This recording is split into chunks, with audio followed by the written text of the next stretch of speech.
name was Eleanor Smart, and she lived in, she traveled a great deal. But this is gold leaf, and you can see the Mayan heads that she's put on there, and it's the flow of Mayan civilization. That's the way she feels about it. There were some greeting cards that she had made up. I happen to have one left. I used those as greeting cards. So that's an enjoyable painting. Really different. That's a watercolor. As you see, as you know, the watercolors have to be covered with glass, so they don't photograph very well. Not like the oils do. There's one more over here. We have him guarding the door wherever we've lived since we got that. And that's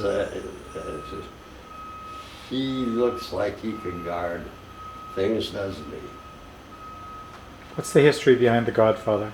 Well, I can't recall who the painter was, but I know we met him, and he had paintings for sale, so we bought that.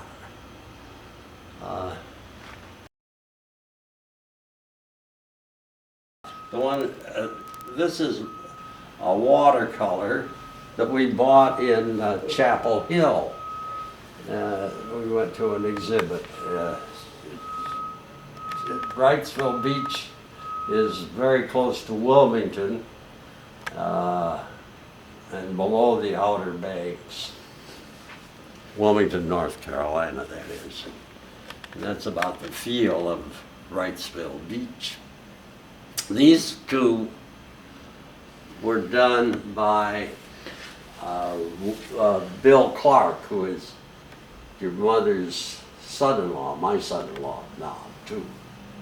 And he was an art teacher. He's now a counselor at the high school in Kanata.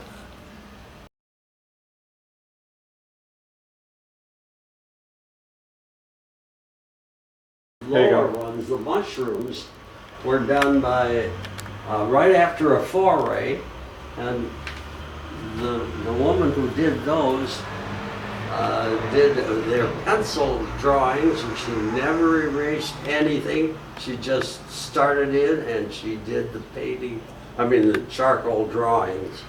And those were from mushrooms that were gathered on a particular foray that I was on. But it makes a nice arrangement. The three kids, of whom you are one, gave me that on my 80th birthday.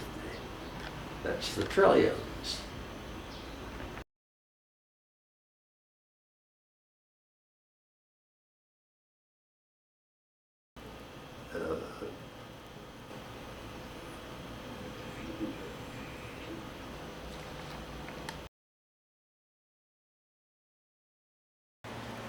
My brother Stanley, after he retired from teaching speech and drama at Adelphi University on Long Island,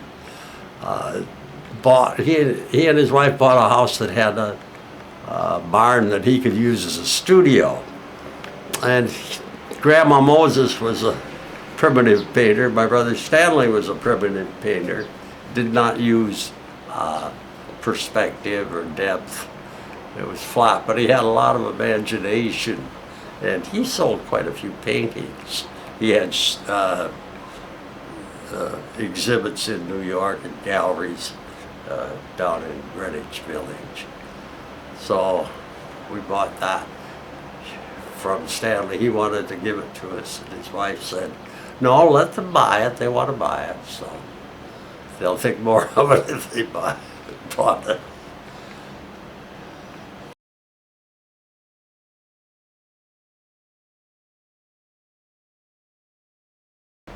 That was, I took a picture of a golf course in Bermuda and then wiped out all the trimmings of the golf course and said it's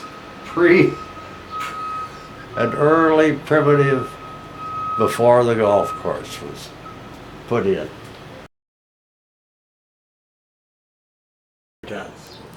Your mother wanted something that had the red and the lavender and so forth, and I said, well, what I'm going to do then is call it the 1st of July, the 14th of July, the 1st of July, the 4th of July, and the Marseillaise. That's really the Marseillaise.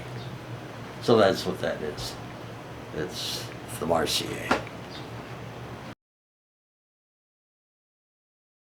That's a nice water. That's a water scene when we were living in Brownsville. We used to go over to Padre Island. And there was a gallery, an art gallery at South Padre.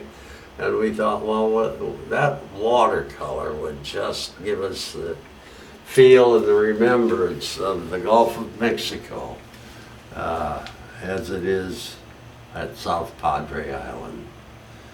And we've enjoyed it, and as we come in here, we get to enjoy and revisit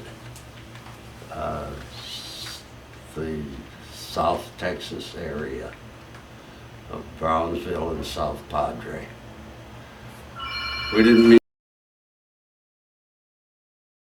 the prayer rug. The rich people used to put down the prayer rug to kneel on.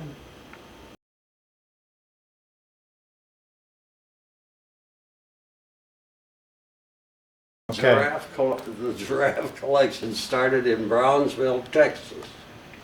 I went into a flower shop, and this was sitting on a shelf in the florist's shop. And I went up to it and I admired it, and I said, "Is that for sale?" And he said, "Oh yes, yes, that's for sale." This was 1981, 2. So I think the price tag was $100, and I said, "Well, okay." I brought your mother in, and you like that? She liked it, and so we bought it.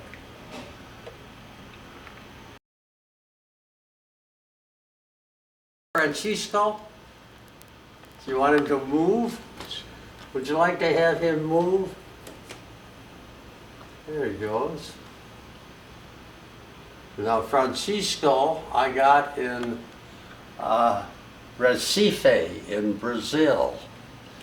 I went ashore. It was a port of call on a wonderful cruise that went from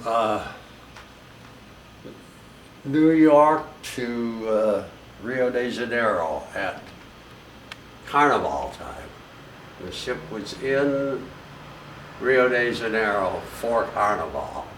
We were there for 5 days during all the processions and the parades of the different samba schools.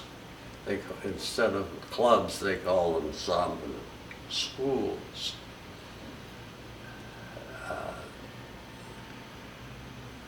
And that was really a memorable 52-day cruise.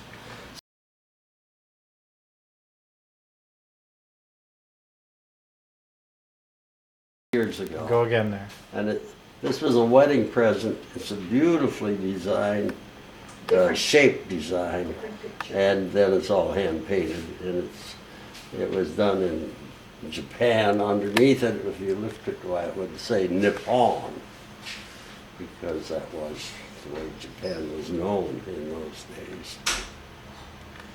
So that was given to my mother by, as a matter of fact, I hate to name drop, but my mother had as a close friend a woman who's, I don't remember her first name, but her last name was Dahlberg. And she married one of the partners of what is now Merrill Lynch. It was Fenner, Bean, and Ungerleider. And this Dahlberg married Ungerleider, And that was Fenner, Bean, and Ungerleider merged with Merrill Lynch, which was at one time called Merrill Lynch, Pierce, Fenner, and Bean. Ungerleider was a bit too much to include. So they didn't say Merrill Lynch, Pierce, Fenner, Bean, and Ungerleider. But I remember the first time I went to New York in 1932 or 3, not the first time, I'd gone in the 1920s, but when I went to New York looking for a job in 1932, I paid a call on Mr. Ungerleider down in Wall Street, and I got an appointment with him and I went to visit him. In those days, we just would go ahead. My two friends and I one was Jimmy Thomas, and Jimmy Thomas and I thought we'd go and visit a guy by the name of Norman Thomas, who was always the Socialist Party's candidate for President of the United States. And he was a very famous guy, because in the 30s, why, the Socialist Party amounted to something as far as number of members and votes. So he received us in his office. We talked for quite a while.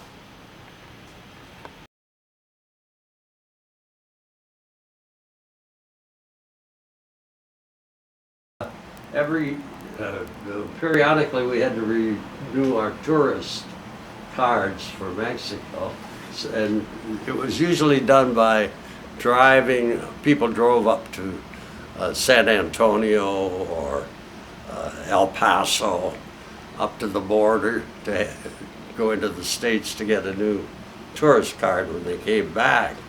Well, we decided we would go to Guatemala and have our tourist card.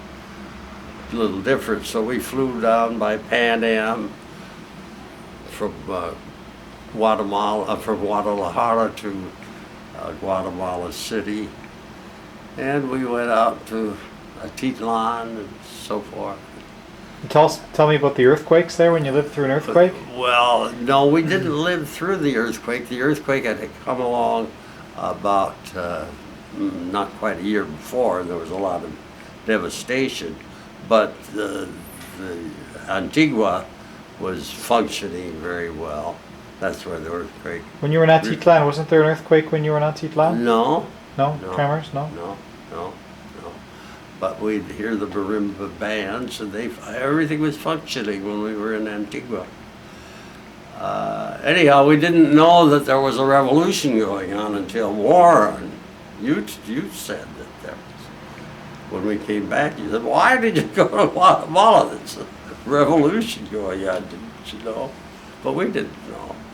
We didn't know what was going on in the world.